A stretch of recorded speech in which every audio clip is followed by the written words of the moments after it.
हैं देश के प्रधानमंत्री 2024 में चुनाव नहीं लड़ पाएंगे।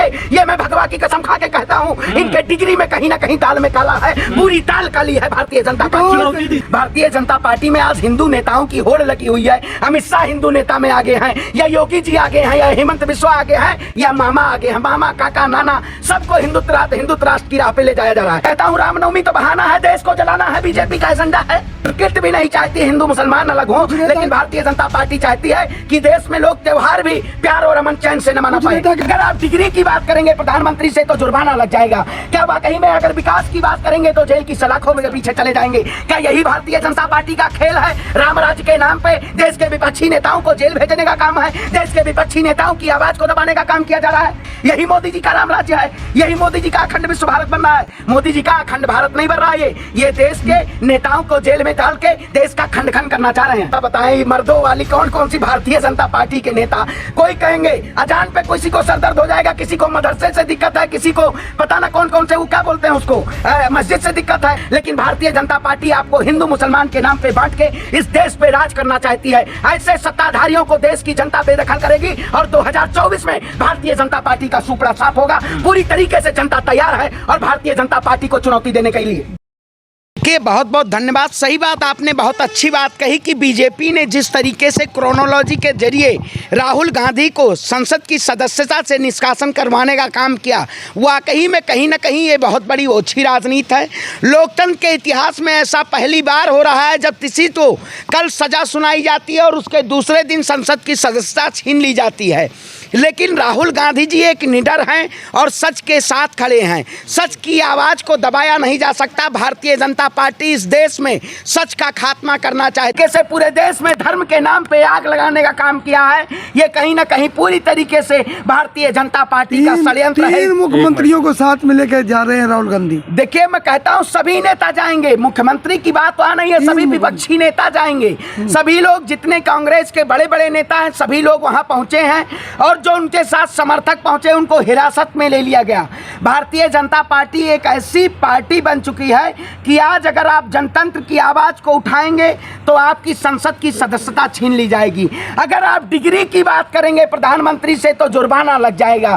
क्या वाकई में अगर विकास की बात करेंगे तो जेल की सलाखों में पीछे चले जाएंगे? क्या यही भारतीय जनता पार्टी का खेल है? राम राज्य के नाम पे देश के विपक्षी नेताओं को जेल भेजने का काम है, देश के विपक्षी नेताओं की आवाज को दबाने का काम किया जा रहा है। राहुल गांधी गए हैं सीएम के साथ, राजस्थान के सीएम और छत्तीसगढ़ के सीएम कह रहे हैं कि कानून मंत्री की अदालत पर दबाव देने की कोशिश कर रहे हैं। नहीं देखिए, अदालत पे हम विश्वास करते हैं, लेकिन जब उस संविधान पे सभी लोग जो सरकारी संवैधानिक पद हैं उस पे सभी आरएसएस के लोग अगर बैठ जाते हैं तो वाकई में कहीं ना कहीं न्यायपालिका एक तमाशा बन के रह जाती है। आज न्यायपालिका को तमाशा बनाया जा रहा है। क्या एक कोर्ट के जरिए तुरंत किसी को कानूनी कार्रवाई होती है, तुरंत उनको संसद से सदस्य निरस्त किया जाता है? ये कहीं ना कहीं न्यायपालिका भी सवाल उठता है, न्यायपालिका से भी पूछना चाहिए। इतनी जल्दी मैं कहता हूँ इतने बड़े केस पेंडिंग पड़े हुए हैं देश में, उन पर तुरंत कार्रवाई नहीं की जाती है। राहुल गांधी को मानहानि केस में 2 साल की सजा सुना दी जाती है। यही मोदी जी का राम राज्य है, यही मोदी जी का अखंड विश्व भारत बन रहा है। मोदी जी का अखंड भारत नहीं बन रहा है। ये देश के नेताओं को जेल में डाल के देश का खंड खंड करना चाह रहे हैं। अरे पटना में भी केस हुआ है, वहां भी 12 अप्रैल को राहुल गांधी को हाजिर होना है। देखिए मैं कहता हूं अब तो बाहर से भगौड़े भी राहुल गांधी के ऊपर केस कर रहे हैं। आपने देखा होगा ललित मोदी। क्या वाकई में चोर को चोर कहना अपराध है? अगर चोर को हम चोर नहीं कहेंगे तो क्या शहंशाह कहेंगे? जिस तरीके से शाह और शहंशाह का देश में उद्योगपतियों के लिए समर्थन चल रहा है, देश की गरीब जनता को बरगलाने का काम किया जा रहा है, ये आज ज़रूरत है कि हमें इस लड़ाई को लड़ना चाहिए। दम है कितना दमन में तेरे, देख लिया है देखेंगे। हमारी आवाज़ को अगर आप दबाएंगे तो हम आप मुँह तोड़ जवाब देने का काम करेंगे। अयोध्या से संकट मोचन सेना के अध्यक्ष हैं, उन्होंने कहा कि राहुल गांधी के पास जगह नहीं है रहने तो हमारे यहाँ हनुमानगढ़ी में आकर रह सकते हैं। देखिए राहुल गांधी के लिए पूरा देश है, पूरे देश की जनता के दिलों में है। ये पता ना कौन से, मैं तो सोचता था संकट मोचन भगवान हनुमान है, संकट मोचन भगवान हनुमान है, लेकिन अब संकट मोचन सेना आ गई है। ये कहाँ सवाल लाते हैं पत्रकार महोदय? इस सवाल है, इस देश में संकट मोचन हनुमान सेना, बजरंग सेना, कता ना कौन कौन सी सेना बनी हुई है।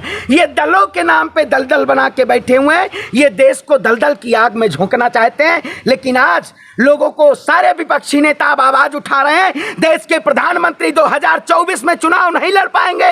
ये मैं भगवा की कसम खा के कहता हूं, इनके डिग्री में कहीं ना कहीं दाल में काला है, पूरी दाल काली है भारतीय जनता पार्टी। चुनौती दीजिए कोर्ट में। चुनौती देंगे बिल्कुल। मोदी जी की डिग्री जांच होनी चाहिए। देश के प्रधानमंत्री ने इस देश की जनता को झूठलाने का और बलगनाने का काम किया है। चुनौती देंगे, उठा लेंगे। अरे काहे उठा लेंगे? अगर इस देश में जनतंत्र में आवाज अगर उठाना गलत है तो प्रधानमंत्री जी पद से इस्तीफा दे दीजिए। देश की जनता सवाल नहीं पूछेगी। असम के सीएम ने कहा केजरीवाल मर्दों जैसी बात नहीं करते हैं। अरे क्या बताएं, मर्दों वाली कौन कौन सी भारतीय जनता पार्टी के नेता। कोई कहेंगे अजान पे किसी को सर दर्द हो जाएगा, किसी को मदरसे से दिक्कत है, किसी को पता ना कौन कौन से वो क्या बोलते हैं उसको मस्जिद से दिक्कत है। भारतीय जनता पार्टी के और असम के जो मुख्यमंत्री हैं वो मानसिक संतुलन बिगाड़ बैठे हैं। वो भी सबसे बड़े हिंदू नेता के होड़ में चल रहे हैं। भारतीय जनता पार्टी में आज हिंदू नेताओं की होड़ लगी हुई है। अमित शाह हिंदू नेता में आगे हैं, या योगी जी आगे हैं, या हेमंत बिस्वा आगे हैं, या मामा आगे हैं। मामा, काका, नाना सबको हिंदुत्व राष्ट्र की राह पे ले जाया जा रहा है। ये हिंदुत्व नाम पे बरगराया जा रहा है। क्या करेंगे? अब तो कर्नाटक चुनाव भी आने वाला है। वहाँ के पूर्व प्रधानमंत्री ने कहा कि कांग्रेस को पहले अपना घर ठीक करना चाहिए, फिर चुनाव लड़े। देखिए अच्छा, कांग्रेस के दिलों में जनता राज करती है। कांग्रेस एक विचारधारा है, इसे खत्म कर कोई नहीं सकता है। कांग्रेस ने पूरे देश को आज़ादी के बाद पूरे देश के संविधान को बचाने का काम किया है, देश की जनता की आवाज़ को बनाने का काम किया है। जिस तरीके से लोग आज वाकई में देश को बरगलाने का काम कर रहे हैं, मैं कहता हूं क्या वाकई में हिंदू मुसलमान के नाम पे देश को बांटा नहीं जा रहा है? अगर जो लोग बिहार को जला रहे हैं, बंगाल को जला रहे हैं, महाराष्ट्र को जला रहे हैं, क्या पता कल हिंदुओं के घरों को भी जलाएं। आग जब लगती है तब हिंदू मुसलमान नहीं देखा जाता है, वो छप्पर आग किसी के भी जल जाती है। लेकिन भारतीय जनता पार्टी आपको हिंदू मुसलमान के नाम पे बांट के इस देश पे राज करना चाहती है। ऐसे सत्ताधारियों को देश की जनता बेदखल करेगी और 2024 में भारतीय जनता पार्टी का सुपड़ा साफ होगा। पूरी तरीके से जनता तैयार है और भारतीय जनता पार्टी को चुनौती देने के लिए। जहां जहां भाजपा नहीं है वहीं क्यों रामनवमी पे ये सब दंगा हो रहा है? बिल्कुल, मैं कहता हूं रामनवमी तो बहाना है, देश को जलाना है। बीजेपी का एजेंडा है, बीजेपी का एजेंडा रहा है देश को जलाने का। दूसरी सरकारें विफल है ना। भैया 2002 में गोधरा कांड किसके शासनकाल में हुआ था? भारतीय जनता पार्टी अगर रामव्रत का आगाज ना की होती तो शायद देश आज सुदृढ़ और देश एकत्रित होता, सभी हिंदू मुसलमान भाई एक होते। प्रकृति भी नहीं चाहती हिंदू मुसलमान अलग हो, लेकिन भारतीय जनता पार्टी चाहती है कि देश में लोग त्योहार भी प्यार और अमन चैन से न मना पाए। नेता कह रहे कि नीतीश कुमार को इस्तीफा अब तक दे देना चाहिए था। देखिए मैं तो कहता हूं देश की जनता कह रही प्रधानमंत्री जी को इस्तीफा दे देना चाहिए, वरना 24 में चुनाव नहीं लड़ पाएंगे देश के प्रधानमंत्री जी। देश के प्रधानमंत्री नरेंद्र मोदी जी 24 में चुनाव नहीं दे पाएंगे। कोर्ट में हम चुनौती देने का काम करेंगे कि आपने देश की जनता के सामने फर्जी डिग्री दिखाने का काम किया है। अगर मोदी जी कहते थे ना मैं तो फकीर हूं, मैं तो गरीब का बेटा हूं, मैं तो अनपढ़ हूं, तो अगर आप पढ़े लिखे तो डिग्री दिखा दीजिए। केजरीवाल जी डिग्री तो दिखाना है। 25,000 दिया है केजरीवाल जी। तो आप प्रधानमंत्री को कोर्ट में घसीटेंगे? बिल्कुल, कहीं कोर्ट में घसीटना पड़ेगा। जरूरत है आज देश में। अगर न्यायपालिका को अगर आवाज नहीं उठाया जाएगा तो ऐसे लोग जुबान बंद कर रखेंगे। प्रधानमंत्री जी मोदी अडानी के नाम पे सवाल पूछा जा रहा है, लेकिन मोदी अडानी का रिश्ता क्या है अभी भी हमारा सवाल है और कांग्रेस पार्टी का सवाल है। देश के प्रधानमंत्री को कोर्ट में चुनौती देंगे और प्रधानमंत्री की सदस्यता रद्द होनी चाहिए। इन्होंने देश की जनता को बरगलाने का काम किया है। देश के प्रधानमंत्री झुठला रहे फरेब जी भी है और देश की जनता के साथ अन्याय करने का काम किया है।